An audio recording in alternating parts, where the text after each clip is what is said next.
In this video, I'm going to teach you how to use Photoshop to surround your images with a border and add interest.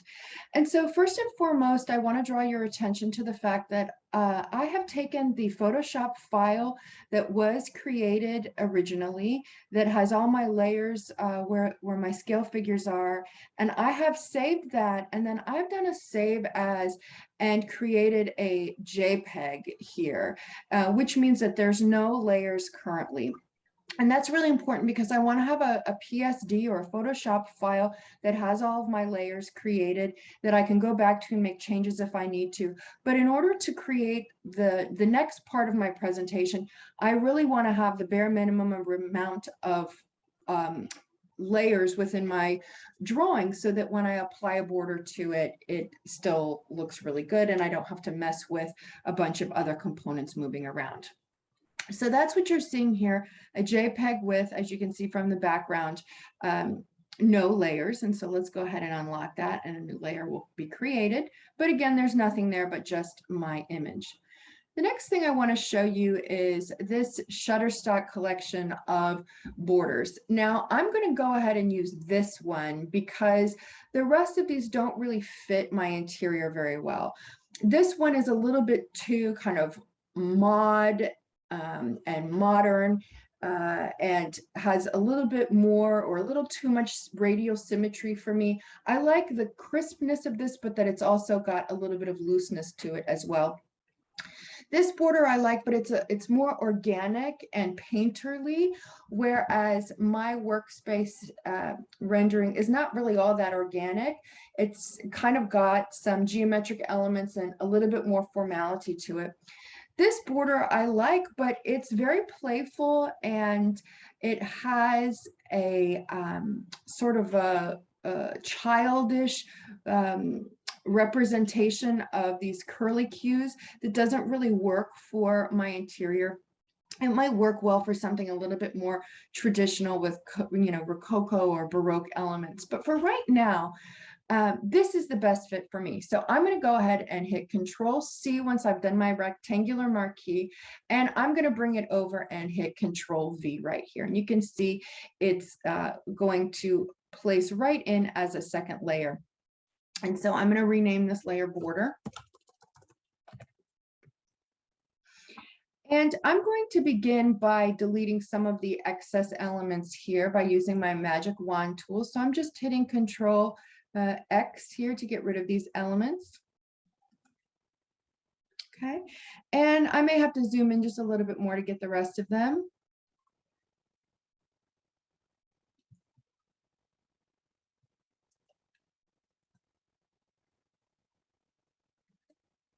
Perfect.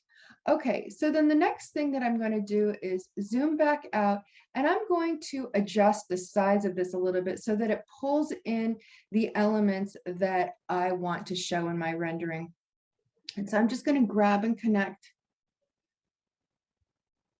and transform. And you can see in this rendering, I really want to focus my viewer's attention on this meeting area right here. So I'm just bringing in a little bit of ground, a little bit of ceiling and walls. And then the rest of this white space around, I'm going to leave out of the main part of this border here.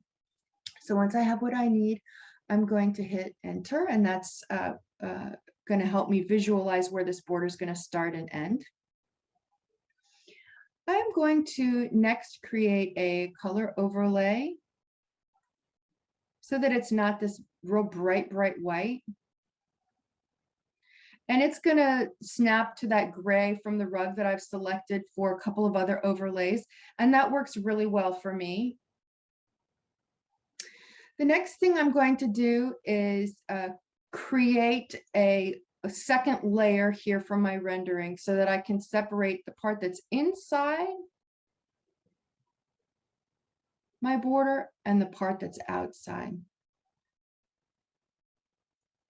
Actually, I'm going to start this way. So I'm creating guides, and you'll see why I need to do this in a moment. So I've got guides around the big perimeter here, and I'm going to select my elliptical marquee tool. And I'm going to click and drag And if I don't get it quite right, I can always hit Control D to deselect. But you can see now I'm going to right click and do layer via cut. And now I can get rid of everything outside of that border, just like that.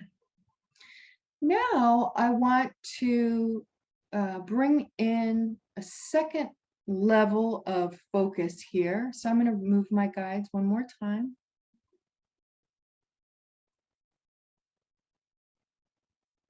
And I'm going to bring in just the part that's on the inside of that circle.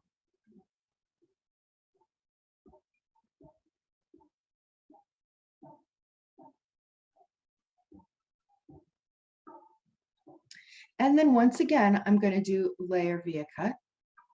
So now I have two layers, an inner and an outer. Okay. And I'm going to rename that inner image, outer image. For the outer image, I'm going to just show you a couple of tricks where we can adjust the opacity and change the filter.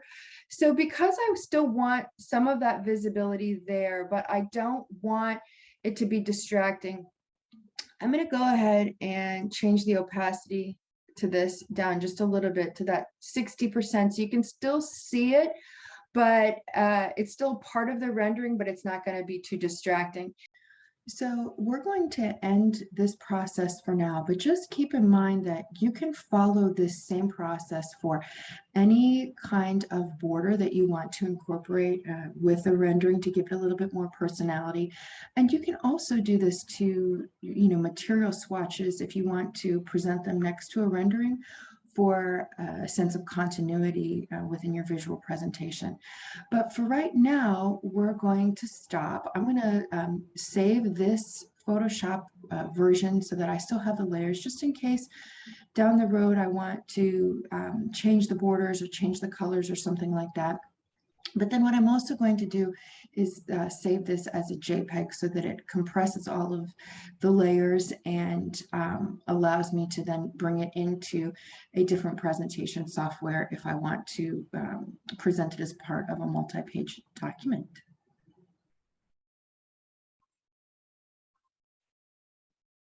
So you can see here, I'm going to just do my drop down and I'm going to make sure it's saved as workplace perspective with scale, figures, and borders so that I know that it includes both of those elements. And now you know how to create a beautiful rendering in Photoshop that's got a unique border added to it.